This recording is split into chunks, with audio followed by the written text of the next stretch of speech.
पाकिस्तानात औरंगजेबाचं महत्त्व खूप आहे, कारण तो त्यांच्या मते खूप चांगला नेता होता आणि असंच आपण ही औरंगजेबांकडून प्रेरणा घेतली पाहिजे असं यांचं इथल्या पुढच्या पिढीला सांगणं असतं. म्हणजे अगदी पावलावर पाऊल ठेवून चालणं म्हणा. औरंगजेबाने जे धर्म लादण्यासाठी जे केलं ते योग्यच होतं आणि ते आपणही शिकलं पाहिजे असा पाकिस्तानात प्रचार केला जातो. जिथे भारतात त्याचा तिरस्कार होतो तोच पाकिस्तानात औरंगजेबासारखे बना असं सांगितलं जातं.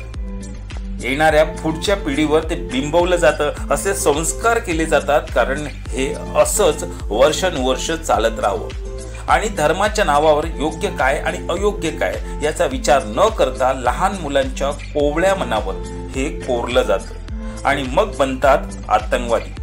350 वर्षापूर्वीचा काळ वेगळा होता, आज वेगळा आहे. धर्म चांगला आहे, पण ही शासन करण्याची वृत्ती चांगली नाही. ते शिकवलं तर जास्त बरं होईल.